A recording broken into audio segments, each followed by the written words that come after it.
नमस्कार, स्वागत है आपका द न्यूज पर। मैं हूं आपके साथ शिप्रा सैनी। लोकसभा चुनावों को लेकर तमाम पार्टियों में जोर आजमाइश चल रही है, लेकिन पश्चिम बंगाल में एक बार फिर से ममता बनर्जी सरकार इस लोकसभा चुनाव को जीतने के लिए गुंडागर्दी का सहारा ले रही है। दरअसल ये हम इसलिए कह रहे हैं क्योंकि पश्चिम बंगाल से जो तस्वीरें लगातार सामने आ रही हैं, जिस तरीके से वहां पर बीजेपी के नेताओं को निशाना बनाया जा रहा है, कभी उनकी गाड़ी पर हमला हो रहा है तो कभी उन्हें काले झंडे दिखाए जा रहे हैं, उनका विरोध हो रहा है। और इन सब के बीच अब एक नई तस्वीर सामने आई है, जहां पर पश्चिम बंगाल में टीएमसी और बीजेपी के कार्यकर्ता आपस में भिड़ गए हैं। दरअसल बंगाल में बीजेपी के सांसद दिलीप घोष के दुर्गापुर दौरे के दौरान ये तस्वीर सामने आई है, जहां पर टीएमसी और बीजेपी के कार्यकर्ताओं के बीच ये झड़प हुई है।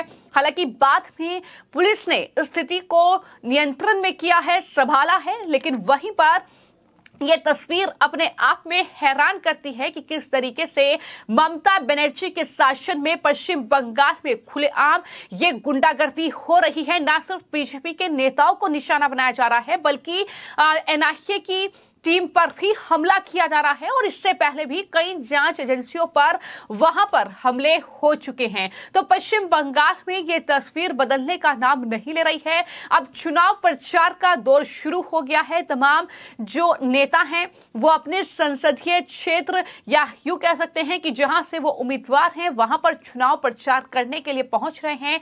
और इसी कड़ी में दिलीप घोष भी दुर्गापुर पहुंचे थे, लेकिन वहां पर इस तरीके से टीएमसी और बीजेपी के कार्यकर्ता, उनके समर्थक आपस में भिड़ गए, जिसके बाद अब दिलीप घोष का बड़ा बयान सामने आया है और उन्होंने टीएमसी पर आरोप लगाया है और कहा है कि टीएमसी चुनाव जीतने के लिए गुंडागर्दी का सहारा ले रही है। ये बड़ा आरोप टीएमसी पर लगाया है और ये भी दिलीप घोष ने कहा है कि बीजेपी आगे बढ़ रही है तो टीएमसी की टेंशन बढ़ रही है और आने वाले वक्त में पश्चिम बंगाल में बीजेपी जीतने वाली है। यही वजह है कि इस तरीके से टीएमसी की बौखलाहट जो है वो अब सड़कों पर दिख रही है। क्या कुछ दिलीप घोष ने कहा है, सुनिए। देखिए, जैसा कि प्रचार शुरू हुआ, बीजेपी आगे बढ़ रहा है, टीएमसी की कॉन्फिडेंस लॉस हो रही है। लॉकेट चैटर्जी की गाड़ी में हमला, 2-3 अपने जो कैंडिडेट उनको काला झंडा दिखाना, आज सुबह यहाँ हमारा 4 चक्कर था उसमें जाके हमला करना, ये उनकी टेंशन बढ़ रही, हारने का उनको एहसास हो रही है, इसलिए हमारे ऊपर हमला करना, बीजेपी को रोकने का प्रयास कर रहे हैं, लेकिन इससे रोकना संभव नहीं है। बीजेपी के सांसद हैं दिलीप घोष और वो दुर्गापुर पहुंचे थे, जहां से ये तस्वीरें सामने आई हैं।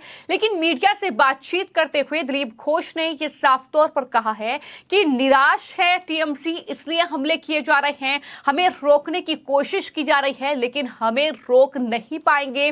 और ये भी उन्होंने याद दिलाया है कि किस तरीके से वहां पर खुलेआम गुंडागर्दी हो रही है और ये तस्वीर किसी से छिपी नहीं है। पश्चिम बंगाल में ममता बनर्जी के शासन में क्या कुछ हो रहा है, जहां बीजेपी के नेताओं को निशाना बनाया जा रहा है, जहां पर दिलीप घोष के दुर्गापुर दौरे के दौरान ये झड़प बीजेपी और टीएमसी के कार्यकर्ताओं के बीच हुई है। तो इससे पहले जो बीजेपी की नेता है लॉकेट चैटर्जी, जब वो चुनाव प्रचार के लिए जा रही थी तो उनकी गाड़ी पर हमले किए गए थे, लाठी डंडे बरसाए गए थे उनकी गाड़ी पर, और उससे पहले नेताओं को काले झंडे भी दिखाए गए हैं। तो कहीं ना कहीं ये तस्वीर बदलती नजर नहीं आ रही है और साफ तौर पर बीजेपी का यह कहना है कि चुनाव में हार से ममता बनर्जी बौखलाई हुई है।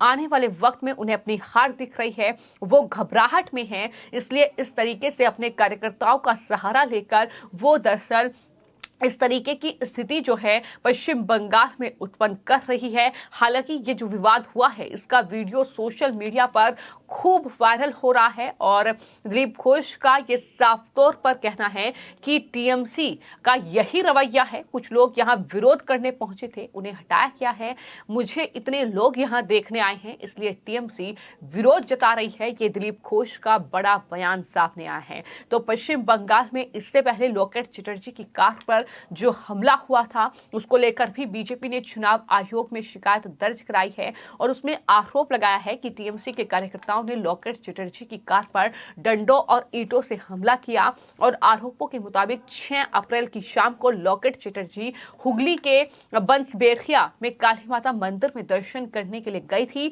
तभी उन्हें निशाना बनाया गया है, जिसको लेकर चुनाव आयोग में बीजेपी ने शिकायत दर्ज कराई है। हालांकि इस शिकायत में यह भी कहा गया है कि पूर्वी मेदिनीपुर, भूपति नगर, खेजूरी, मयाना और कई ऐसी जगह है जहां पर बीजेपी के साथ भेदभावपूर्ण व्यवहार कर रही है पुलिस और उनके अधिकारी। ये आरोप भी बीजेपी लगातार लगा रही है। तो कुल मिलाकर पश्चिम बंगाल में कानून व्यवस्था ममता बनर्जी के शासनकाल में त्रस्त है। पश्चिम बंगाल में जो लोकसभा चुनावों के दौरान माहौल है, जाहिर तौर पर वहां पर बीजेपी और टीएमसी के कार्यकर्ता बार बार आपस में भिड़ रहे हैं, क्योंकि लोकसभा चुनाव में तस्वीर पश्चिम बंगाल में बदल सकती है। जिस तरीके से 2019 के चुनाव हुए थे और बीजेपी ने कहीं न कहीं पिछली बार से बेहतर प्रदर्शन वहां पर किया था, तो उम्मीद जताई जा रही है कि इस बार भी पश्चिम बंगाल में जिस तरीके से बीजेपी के नेता एक्टिव हैं, जिस तरीके से सक्रिय नजर आ रहे हैं, कहीं न कहीं यही वजह है कि इस तरीके से टीएमसी जो है वो अब गुंडागर्दी का सहारा ले रही है। वो अब इस तरीके से कहीं ना कहीं कानून व्यवस्था बिगाड़ने का काम पश्चिम बंगाल में कर रही है, लेकिन पुलिस भी मूकदर्शक बनी हुई है। ये भी बीजेपी का साफ तौर पर आरोप है। तो कुल मिलाकर पश्चिम बंगाल की ये तस्वीर जो बदलती नजर नहीं आ रही है, विधानसभा चुनावों से लेकर अब तक पश्चिम बंगाल में न जाने ऐसी कितनी घटनाएं हो चुकी हैं जहां पर पश्चिम बंगाल की पुलिस ने कोई एक्शन नहीं लिया है, जहां पर अदालतें दरअसल कार्रवाई कर रही हैं। एक तरीके से अदालतें जो है वो टिप्पणी कर रही है बार बार ममता बनर्जी सरकार पर, लेकिन पुलिस कार्रवाई नहीं करती है। और एक बार फिर से कुछ इस तरह की तस्वीर जब बीजेपी के सांसद दिलीप घोष दुर्गापुर दौरे पर गए हैं तो वहां पर टीएमसी ने उनका विरोध किया, लेकिन इसी बीच बीजेपी और टीएमसी के कार्यकर्ताओं में झड़प हुई, जिसे दिलीप घोष ने टीएमसी की बौखलाहट करार दिया है। फिलहाल आपकी इस पूरी खबर को लेकर क्या राय है, हमें कमेंट बॉक्स में जरूर लिखें। धन्यवाद। এটা আজকের নয়, যারা ঝান্ডাবাজি করেছে, ইউনিয়নবাজি করে বন্ধ করেছে, তাদের দায়িত্ব কি আছে? সিপিএম তখন ক্ষমতায় ছিল, তারা কি করেছে? টিএমসি ক্ষমতায় 12 বছর কি করেছে? ভারতীয় জনতা পার্টির একটা পলিসি আছে, সেই পলিসি অনুযায়ী আমরা চলি, সেই অনুযায়ী চেষ্টা হচ্ছে। ওই ক্ষতিপূরণ টাকা দিয়ে দিল, কিছুদিন চললো, আবার বন্ধ হয়ে গেল, আবার টাকা দিল। মানুষের ট্যাক্সের টাকা দিয়ে ফ্যাক্টরি চালানোর তো উদ্দেশ্য নয়। যদি লাভ না হয় সেটা সরকার চালাবে কেন? তো সেই জন্য যারা এক্সপার্ট আছেন তারা ভাবছেন এরকম অনেক ফ্যাক্টরি বন্ধ হয়ে হয়তো লোহা লক্ষ্যও বিক্রি হয়ে গেছে, মেশিনে নেই ওখানে, যারাই বন্ধ করেছে তারাই লুট করেছে। কারখানা চলবে কি করে? দাদা, গতকাল কুণাল ঘোষ বলেছেন যে এলাকায় বিজেপির লুটেরা গেলে ঘেরাও করে রাখুন। দিলীপ ঘোষের দম তাহলে ঘেরাও করুক না কুণাল ঘোষ, তার তিন চামচা বেরিয়ে আছে, আসুক আমার সামনে। এইসব গল্প বাদ দিন, পাবলিক তাড়া করে মারবে না, জামা কাপড় খুলে নেবে। ভেবে চিন্তে কথা বলেন যেন, সে দিন পাল্টে গেছে। এমন দৌড়া করাচ্ছিল, 2 মাস আটকে রেখেও শাহজাহানকে বাঁচাতে পারেননি। আবার এখানে ওখানে শাহজাহান ঘুরে বেড়াচ্ছে, খোঁজা হচ্ছে, হয় সিবিআইডি খুঁজবে নাহলে পাবলিক খুঁজবে।